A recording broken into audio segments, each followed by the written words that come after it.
Bueno, continuamos la crítica. El PTS y sus asambleas abiertas para la campaña de Bregman y Vilca. El Congreso del PTS también giró alrededor del aprovechamiento del proceso de ruptura de una franja de la base obrera y popular con el peronismo. Por eso se proponen impulsar asambleas abiertas y abrir casas culturales socialistas para capitalizar el proceso. El Congreso votó una campaña por la ruptura con el FMI y por la unidad entre trabajadores ocupados y desocupados para lograrlo, y una campaña por la reducción de la jornada laboral sin disminución salarial como programa para unificar ambos sectores contra la desocupación, entre otras propuestas con las que podemos coincidir. El manifiesto programático también votado contiene muchos puntos correctos, incluidos la necesidad de la revolución social, la conquista del poder por los trabajadores y el socialismo mundial e incluso la autodefensa obrera, aunque expresada como una tarea para un futuro indefinido. Pero el problema es que todas estas propuestas terminan subordinadas en los hechos a otra de las principales resoluciones del Congreso, el lanzamiento de las precandidaturas de Miriam Bregman y de Alejandro Vilca a nivel nacional y de Nicolás del Caño y Chipe Castillo para la provincia de Buenos Aires. Podrán decir que en los textos plantean que estas candidaturas están subordinadas a la lucha extraparlamentaria, pero si es así, ¿por qué las difunden en los medios como una de las resoluciones fundamentales? ¿Por qué las lanzan un año antes de las PASO en un Congreso e incluso las incluyen como cierre de su manifiesto programático? ¿La campaña electoral sería una tarea programática para el PTS? Por más que critiquen para la tribuna el oportunismo del Partido Obrero y su movimiento popular, coinciden estratégicamente en lo fundamental: subordinar su programa y política a un frente electoral permanente, el FITU, y su correspondiente cooperativa electoral, de la cual obtienen jugosos ingresos. Bueno, completamente de acuerdo con la crítica en este caso. Este es sin duda un eficiente mecanismo de Recordemos aparte una cosa muy simple. Los dos congresos se realizaron en simultáneo. Eso significa que tanto el Partido Obrero como el PT se están actuando como una misma organización, es decir, el FITU, que es una cooperativa, es un acuerdo electoral, es decir, dos partidos revolucionarios, entre comillas, ¿no? Porque fíjense que el PT se nombra la autodefensa obrera para un futuro indefinido cuando Lenin explicó que una de las características fundamentales de los partidos revolucionarios, a pesar de que ellos dicen que son leninistas, en la práctica no lo son, es justamente el aparato ilegal. No para un futuro incierto, sino desde el mismo momento de la constitución del partido, ¿no?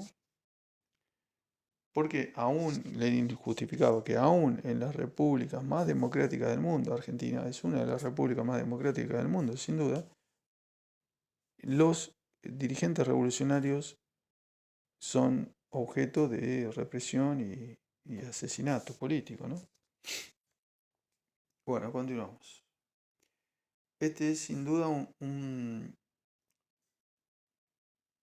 eficiente mecanismo de cooptación del régimen democrático burgués para todas las organizaciones de izquierda y que se expresa, por ejemplo, en los acuerdos y votaciones de proyectos en común con la burguesía en en el Congreso de sus Diputados, y también en la inconsecuencia para defender públicamente el programa revolucionario o a los presos y perseguidos por el Estado capitalista. La crítica que planteamos sobre el PO en este punto también le cabe al PTS. Sus principales figuras públicas nunca desarrollaron una campaña sistemática por la libertad y el procesamiento de nuestros compañeros en los medios y el Congreso y soporte en militantes a las movilizaciones fue más que simbólico. También es una crítica posible, ¿no? Por último, incluso una propuesta programática correcta como la reducción de la jornada laboral está planteada en clave electoral. Para el PTS se trata de un proyecto de ley para ser votado en el Congreso Nacional y utilizarlo en la campaña, y no una reivindicación para ser votada e impulsada por las organizaciones obreras para imponerla con la lucha. También de acuerdo con la crítica. Nahuel Moreno, referencia ineludible. Otro de los elementos comunes entre los congresos de las dos organizaciones es el carácter nacional troquista de ambos.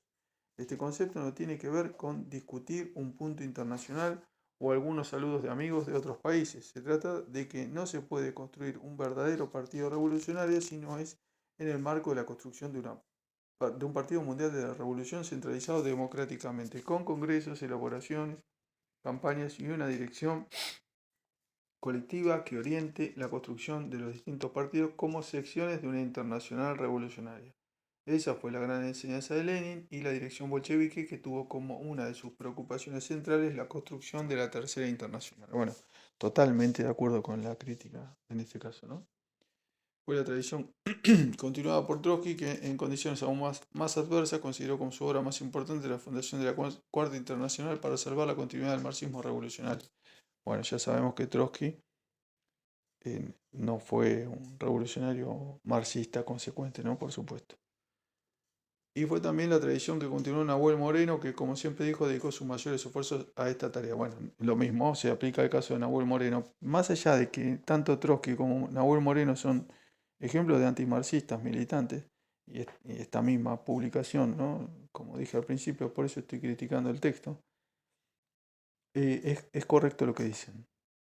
Es correcto. Más allá de quiénes son, lo que dicen es correcto. Tanto el Partido Obrero como el PTS son dos organizaciones trotskistas nacionales a los cuales lo deja sin cuidado la realidad del continente y del mundo, ¿no? En ese caso serían similares a lo que serían los chinos, que los tienen muy sin cuidado la realidad del movimiento, los chinos denguistas, ¿no? Me refiero, los sucesores de Deng Xiaoping, el presidente chino actual Xi Jinping. Como Moreno siempre decía, toda construcción de un partido nacional que no sea parte de una construcción internacional está destinada a degenerar y sucumbir a las presiones de la burguesía y los aparatos burocráticos y reformistas. Estas presiones, lejos de aminorarse, se hacen más fuertes. Cuanto más crece una organización, no se puede entender el proceso de adaptación al régimen del PO y del PTS, y no solo de ellos, sin partir de ese marco. Completamente de acuerdo. En el caso del Partido Obrero, el nacionaltroquismo es un rasgo congénito, podríamos decir.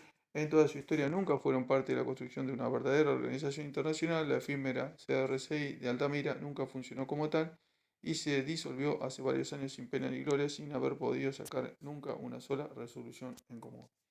Bueno, esto más de lo mismo, ¿no? Altamira le hizo mucho daño al Partido Obrero, por suerte ya fue purgado por Solano y compañía.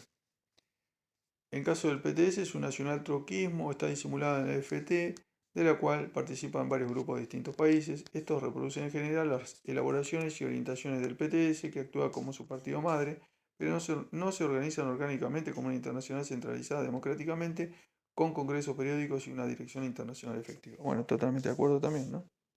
En las polémicas entre ambos partidos, las oposiciones de Nahuel Moreno despectivamente calumniando y tergiversando como el peor en la tradición altamirista o deformando sus posiciones en el caso del PTS.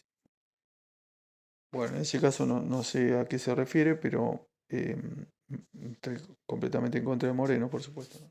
De Nahuel Moreno, muerto ya, ¿no? Dirigente troquista argentino. En otra oportunidad entraremos en ese debate. Lo cierto es que ante la posibilidad de desarrollo de una ruptura de franja de trabajadores con el peronismo, la experiencia del PST del viejo Masco Moreno, construidos en íntima ligación con el desarrollo de una organización internacional, no deja de ser una referencia ineludible mal que les pese. Por eso desde el PSTU y en una escala muchísimo más modesta, intentamos apoyarnos en esas elaboraciones y experiencias, estudiando sus aciertos y errores para construir el Partido Revolucionario que necesita la clase obrera como sección de la Liga Internacional de los Trabajadores y en la perspectiva de la reconstrucción de la Cuarta Internacional. Bueno, acá finaliza la nota. Lo que no sé qué tiene que ver con los congresos del Partido Obrero y del PTS es la referencia que hicieron a que son dos organizaciones nacional troquistas, ¿no? No tiene absolutamente nada que ver, pero bueno, vino bien que se aclare el punto. En general, los que han leído o escuchado, digamos, el audiolibro, coincidirán que son más las críticas negativas que las críticas positivas que le realizó esta publicación, que igualmente han servido para conocer la realidad de las dos fuerzas principales del FITU y, bueno, explayar varias críticas que se vienen realizando hace años, no solamente por esta organización, sino por propios militantes de ambas y de otras organizaciones marxistas-leninistas que no forman parte del FITU. Me pareció muy bueno lo de Solano de tratar de construir la dictadura del proletariado con una alianza de clases y capas, es decir, la definición leninista y estalinista. Stalin mismo la tomó, la formuló de textos, hizo un copia y pega, ¿no? de textos de Lenin y pasó a explicarla en un texto fundamental, trotskismo o leninismo, y bueno, es muy bueno que Solano la milite, ¿no?